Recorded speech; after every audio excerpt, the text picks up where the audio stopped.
The guest on this podcast episode has no disclosures to declare. Hello, everyone, and welcome to ASCO's Social Determinants of Health and Cancer Care podcast.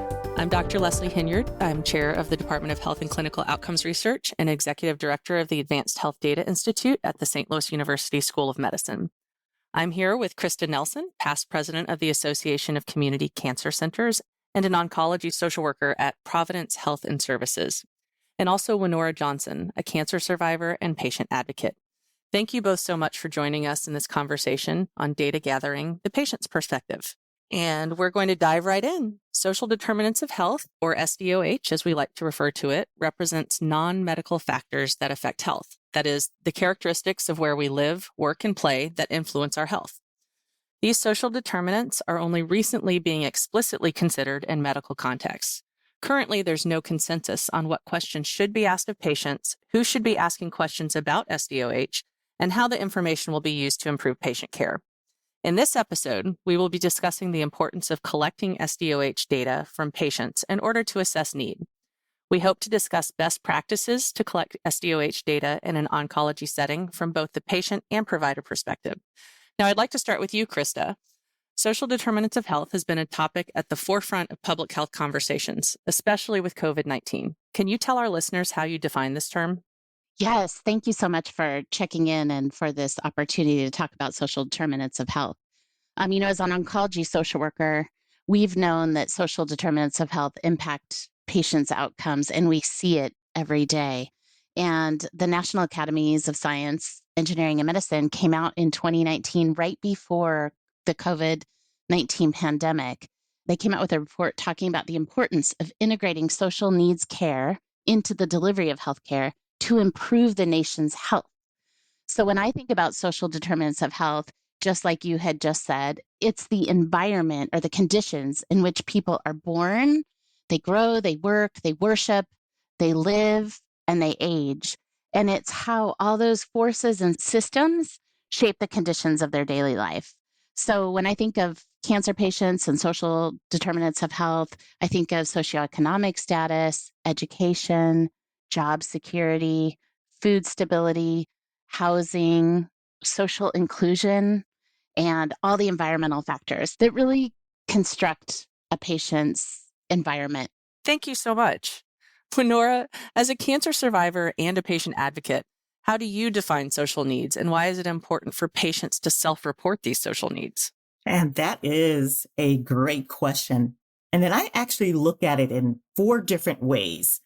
I think first and foremost about my psychological needs, and those needs are just basic for human survival, like food, water, clothing, housing, and then finally, just overall health and quality of life. That second one is going to be my safety needs, protection like from violence and theft, emotional stability and well-being. And then what we're all feeling a pinch of lately is financial security. And then my third one is love and belonging needs, having close bonds with our family, friends, physical and emotional intimacy, interacting with social groups. All of this provides us with the feelings of love and connection we need, not only just to survive, but to thrive off of. And then finally, fulfillment of our full potential. This can be in just caring for others, improving things like our artistic abilities, like cooking, music, athletics, and then experiencing new things in life, traveling, things like that, that just do a lot for physical psyche. So there's so much when it comes to social determinants that can affect us as patients, and self-reporting these needs are just essential and can be at the same time difficult for patients to do. Now, speaking of difficult things that patients can do, Krista, in your work, what are the most commonly reported needs or social risks that you encounter reported by patients?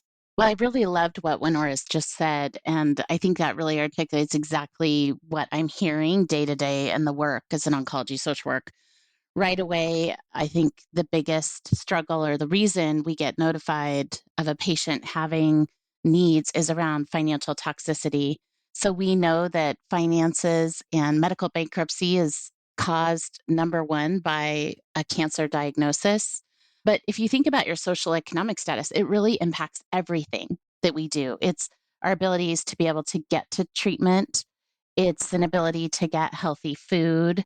It's an ability to be able to take time off of work and actually get to the treatment. It might mean, gosh, do I have someone who can watch my children? And can I pay for screening?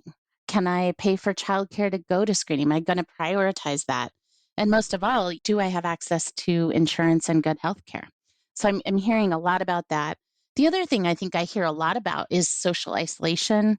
And Wenora spoke about it, about your community. What I heard her saying is her community and having that sense of love. And when I think about social isolation, sometimes a trigger for me is when someone is coming in for a giant cancer surgery and needs a ride to the treatment. Now, you may think, what does that tell me as a social worker? But what that tells me is that this person may not have a giant community of people around them to help them if they have no one who can bring them in for this big surgery. You know, a lot of times when I'm working with physicians and we're meeting with patients, there is so much isolation out there that I remind doctors, you know, this might have been the only time that this patient was physically touched in the last year when you do your exam. Other things that come up is housing insecurity. We're seeing a lot of that in the community where I live. And then also just access to healthcare and the ability to navigate it. A referral of a patient that I was seeing because the physician noticed that they had a lot of weight loss and they were in breast cancer survivorship. And there was some question of maybe dementia or access to food. And so, of course, I was eager to check in with this patient who lives in kind of a rural part of our state. And she was 80 years old. And when I went to talk with her, I was kind of wondering about depression. Is she not motivated to eat? What's happening here? And as I talked with her and I asked her about her appetite and I asked about finances, she shared with me that it was her teeth and that her teeth are broken and she was having a hard time chewing. And I asked to her specifically, was she interested in dental care? And she said, no, you know, not really at this place in my life. But I was able to find some supplements through messaging our dietitian. But what also came out is that she said, well, I don't have a computer or a smartphone to be able to order this. So even though here we are in 2023, I do think there is a large population of people who don't have access to the resources that we think as practitioners or providers that maybe are more accessible. So it's really important to meet with each patient where they're at and figure out the best plan for them. Thank you, Krista. This next question is actually for both of you. In addressing these needs from a patient, who should they be having these conversations with? Now, should patients rely on their healthcare team or their providers to address their social needs? And do you believe patients are comfortable having conversations about social needs with their provider? And I'm going to go ahead and ask Wenora to speak first. And then, Krista, I'd love to hear your response as well. This is really such a great conversation because what I'm getting out of this is really that communication and teamwork are essential for providing just plain old good quality healthcare. And it can be difficult for patients to have these conversations with their healthcare team without feeling stigmatized or made to feel less than because they can't adequately take care of themselves. I think of the example of my brother who suffered from mental health issues, and he also had a late stage cancer, but a lot of times just felt powerless and unable to speak up because of his mental health diagnosis. His fear of being treated different was real. And at times, this experience caused him to just shut down when it came to his own care. And so as a big sister, this is where I had the opportunity to step in and be that virtual, more or less, caregiver for him and speaking up and being that voice for him. If nothing else, this is where it takes a village, an entire team to recognize maybe when symptoms or to help the patient when the patient can't speak up. It means taking a little bit more notice of how your patients look. As Krista mentioned, do they look well fed and clothed? How are they getting to their appointments? Do they even have any close family or friends that they can talk to during their appointments? This is just all so important just for our general survivorship and looking forward to this continued discussion. So bring it on, Krista. Yeah, I appreciate what you said, Wenora. And often, there is this body of literature out there that talks about patients having a loved one at the bedside being a vital sign. I think patients have a difficult time bringing this up. I can imagine I myself, you wonder about what you say and if it's going to impact the treatment that you're offered. So, for instance, if you're having trouble financially, you may not want to talk about your inability to pay, thinking that you may not get the same treatment offered. So, I think when we talk about these social needs, the most important thing is that everyone is talking about it all the time, more than once. And when you ask, should patients bring this up? Absolutely. But I also think there is a power differential. And just to acknowledge that patients, I want them to feel empowered, people with cancer, and they may just be so overwhelmed with everything else that's happening. When the doctor is saying you have cancer, their instant thought may be, oh my goodness, how am I going to pay my rent? Or how am I going to tell my child?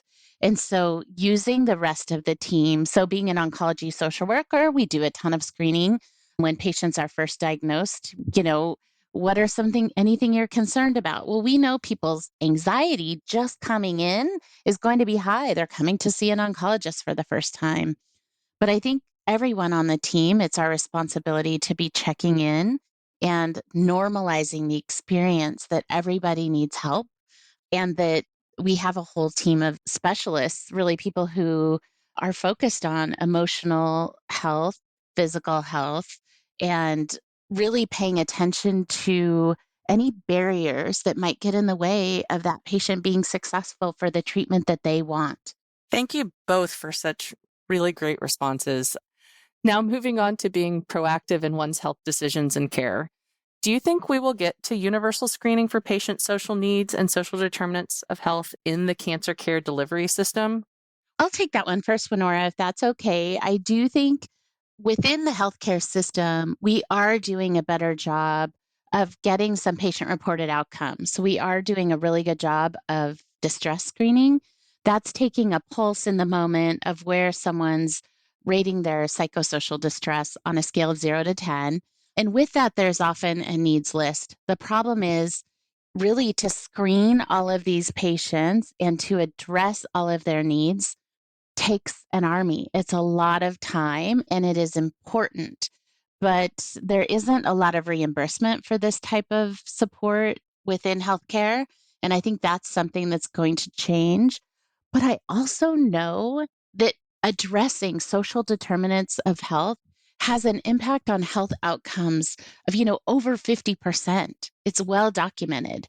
And so when you think about some of the treatments that we offer for cancer diseases, they may offer a 10%, a 30% difference in health outcomes and quality of life. And if we know that paying attention to these improves outcomes by 50%, gosh, that's something that we really need to switch focus to.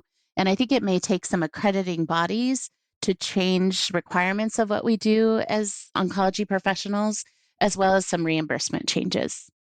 Wenora, do you have anything to add? I truly, really agree with what Krista was saying. And then when it comes to the part about it taking an army, I think this is where we are getting better because there's patient advocacy groups that are out there in the wings waiting to help so that the burden is and the load is a little bit lighter for everyone, so that patients who are experiencing these social determinants that are affecting their health can get the needed help. And so this is where I'm asking for the continued collaboration between all groups in all of the space, all the way down to research. That's where I'm lending my voice to help in this area. Well, Nora, thanks so much because, we can't do it without the patient voice. And I'm just so grateful that you and other advocacy groups are out there. And we really have seen a shift of hearing the patient voice in everything that we're doing. And it's so important. When we think about cancer screening or reducing cancer by 50%, sometimes as a social worker, I feel a big weight of that thinking, gosh, a lot of our patients don't have a home or a way to get to screening. So I think we do have to pay attention to addressing the most vulnerable patients until we can really mark to reduce cancer. This conversation has been wonderful, and the way that it really leads to this next idea of connecting these dots as far as what are some tips for patients and providers to help start these conversations. We know sometimes they can be challenging. So do you have strategies or tools for how people can get started making sure that they feel empowered when they're in the room with their provider? Absolutely. If I can jump in, I have this immediate list of things that came to mind. And the first is basically healthcare providers, when they are talking to their patients, speak in a slower pace so that the patients can take in and grasp what's being said to them so that they can respond back openly and how they feel. And how about just showing respect, understanding the patient cultural needs and how they feel about their own care and monitoring the body language. Sometimes when a patient, I've done this a million times, gone into my doctor's office and the first thing they say is, "Wenora, how are you doing today?" And I'm like, okay. And knowing that okay should be addressing that, maybe I'm feeling heart palpitations or something like that. So maybe reading a little bit into my body language, having good and clear written instructions for your patients, avoiding jargon or complex medical terms, and using just language that patients can understand so that they feel comfortable in sharing maybe what's going on in their life and impacting their ability to get the care that they need. So those are some of my tips that are more geared toward the healthcare provider. Thank you so much for sharing those. Krista, do you have any tools of the trade? Yes. I think, really, I think Wenora hit it on the head is really just pausing and connecting with a patient for a few moments before we go in with our agenda and really kind of coming with that trauma-informed place of sitting at the same eye level as the patient, pausing and just checking in with them around maybe asking a question, what's important to you? Is there anything I should know about you before I recommend treatment for you? What's important to you? And I think really letting patients know they're not alone in this journey and that there is this whole team of people available to help. And I don't think it has to be necessarily, sometimes I think our patients feel most connected to the MA who rooms them or the scheduler that calls in. I get some of my best referrals from other members of the healthcare team. So I think just checking in, those people have relationships over time. And I think oncologists and providers, we have relationships with these patients over time.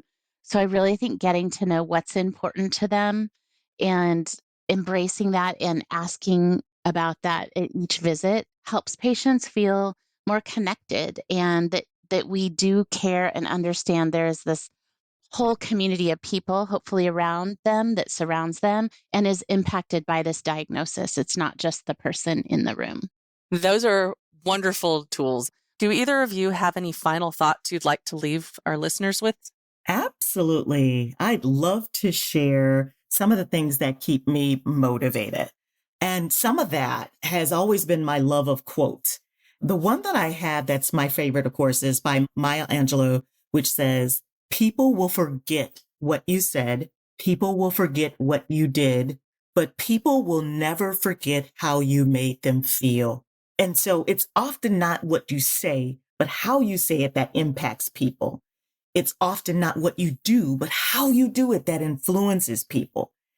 And I know that personally, I'll never forget how my healthcare team continues to this very day to make me feel about my treatment for cancer. And as I undergo regular surveillance due to my Lynch syndrome status, that knowing they have my back and that I can communicate with them on any level makes it easier for me to get the assistance that I need. And then in turn, as a patient advocate, make that need known throughout my community. Thank you so much for sharing. Krista, did you have anything you'd like to leave our listeners with? Yeah, I think for the healthcare teams out there, just really remembering that our most vulnerable patients and people with a lower socioeconomic position have worse health outcomes and higher mortality rates from cancer than anyone else. So we really need to be paying attention to these non-clinical factors. I think they are clinical factors that impact health outcomes. And this will lessen the burden of cancer for everyone, including, most importantly, that patient. Thank you so much. I love your idea of reframing as clinical factors, these social determinants of health. I'm hoping that is where we end up. But today I wanted to thank both of you for joining us on this episode of ASCO's Social Determinants of Health and Cancer Care podcast. We really appreciate you being here. And I want to say thank you to our audience for listening. It's been a pleasure sharing this information with you all. For more on the conversation of data gathering, please join us for the next episode where we talk to a panel of cancer care providers about the assessment of patient social needs. To keep up with the latest from Social Determinants of Health and Cancer Care podcast, please click subscribe so you never miss an episode. And let us know what you think about the series by leaving a review. Visit asco.org/equity for the latest resources, research, and more on equity, diversity, and inclusion in oncology. The purpose of this podcast is to educate and to inform. This is not a substitute for professional medical care and is not intended for use in the diagnosis or treatment of individual conditions. Guests on this podcast express their own opinions, experience, and conclusions. Guest statements on the podcast do not express the opinions of ASCO. The mention of any product, service, organization, activity, or therapy should not be construed as an ASCO endorsement.